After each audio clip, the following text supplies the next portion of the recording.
Hi, welcome to my e-classes for Physics 102. I am Professor Abubakar Yakubu. Today,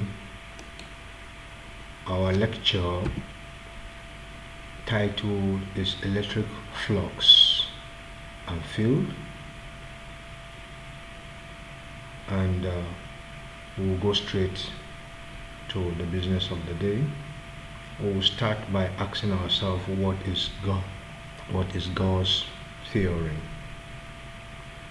As you can see in the slide, Gauss theorem states that, or the law states that, the total flux of electric field through any closed surface is equal to the total charge enclosed by that surface. The same law can be stated in terms of field lines, where it states that the total number of field lines passing outward through any closed surface is proportional to the total charge enclosed within the surface. When you look at the two definitions, they are saying same thing. The flux from a point source, we are looking at a flux from a point charge.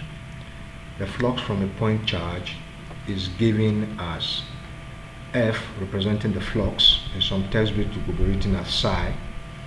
Flux is equal to E times A, where E is the electric field and A the area the field line covers.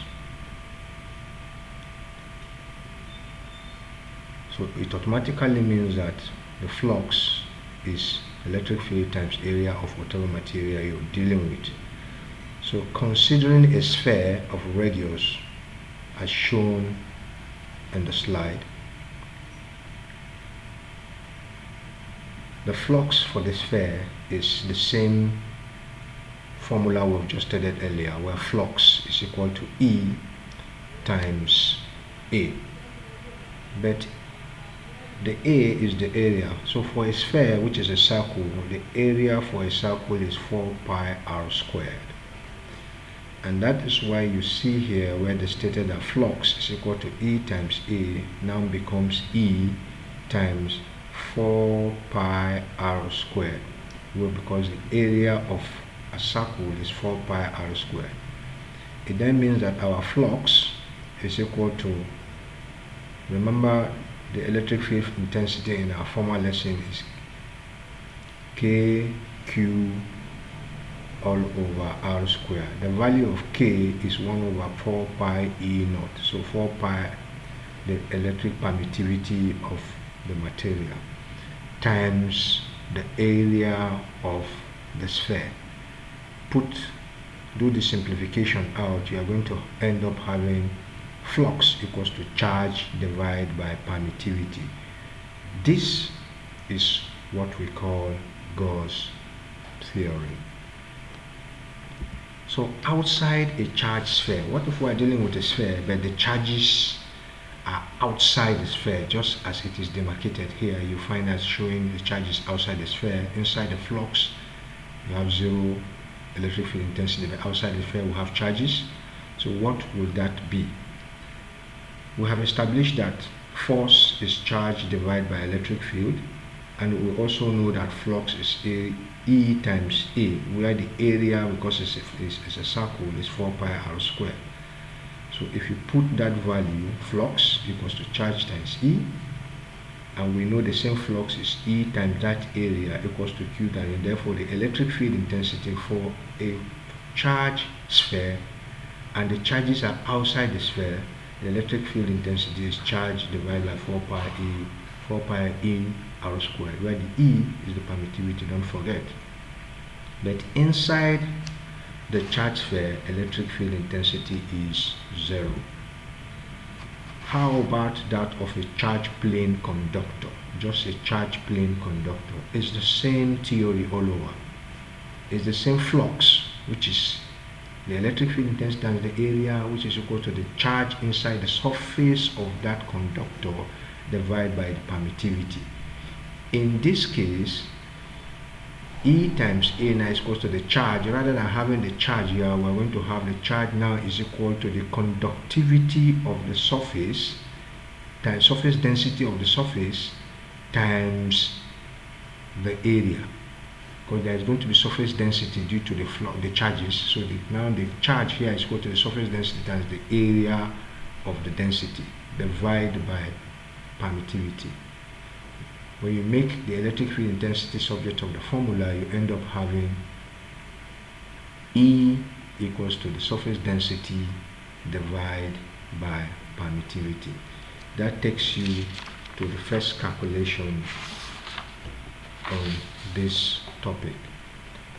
The question is there, electronic charge of 1.6 × 10⁻⁻19 coulomb is situated in a uniform electric field of intensity 120,000 volts per meter. Find the force on it, its acceleration, and time taken to travel from 2 cm from rest.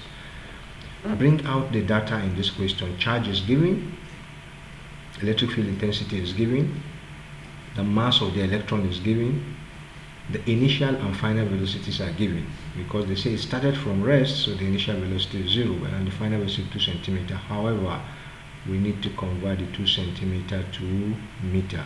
In converting that, if you have not forgotten, we just divide by 100 and to give you 0.02 meter per second. It takes to travel 2 cm from rest, so the distance is traveled is 2 cm. We have distance traveled 2 cm and the initial velocity is 0. So the electron traveled 2 cm while the initial velocity is 0. To solve that out, we need to find the force the way it has asked. What is the force? Remember, electric field intensity is force per unit charge. So if you make the force subject to the formula in that equation, you are going to have force equals to charge. This E here is representing charge. Charge times electric field intensity. And from the question, the charge is 1.6 times 10⁻⁻19 times the electric field, 120,000 volts. It has been converted to standard form, and then scientific and standard form. And then if you calculate that out, you are going to have F equals to 1.92 times 10⁻14 Newton, the unit for force. The next question says calculate acceleration. We know from our physics that force equals to mass times acceleration. If you make acceleration subject to the formula, you're going to have the force divided by mass, and then plug in the values, calculate, you are going to have your acceleration. Now they ask what is the time taken for it to travel 2 cm from rest. We apply Newton's second equation. We have Newton's second state that the distance is equal to initial velocity times time plus half acceleration times time square. So already we have stated initial velocity is 0, so this should become 0. So we'll be left with s equals to half at squared. If you make t solve the formula, you end up with this equation here. So plug in the values and calculate, you're going to have 1.37 times 9 seconds. It's clear and simple. Electron volts and relations with kinetic energy and joules. The kinetic energy is what we call electron volt, and we know kinetic energy is also measured in joules. So how do we relate anything electron volts and kinetic energy? It's simple, it's straightforward. It's 1 electron volt is equal to 1 times the electronic charge, which will give you 1.6 times 10⁻⁻19 joules. So 1 electron volt is simply 1.6 times 10⁻⁻19 joules. So with this in mind, you can be able to calculate or convert any electron volt to joules or joules to electron volts. Our next example. An electron is liberated from a hot filament and attracted by an anode of potential 1200 with respect to the filament. What is the speed of electron when it strikes the anode? Anode positive, electron negative. That should be clear in your mind. So we'll look at the kinetic energy formula again, which is kinetic energy half mv squared equals to electron volt. Hence, to find the velocity, we'll make v subject to the formula, where v now becomes this from this formula. If you do that clearly, you'll end up having this.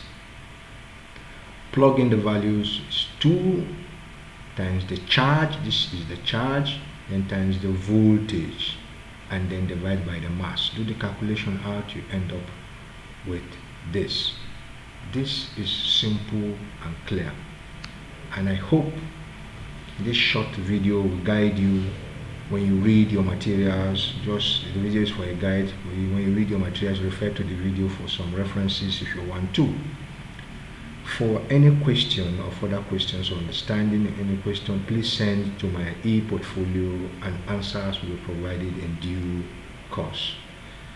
Thank you and bye bye.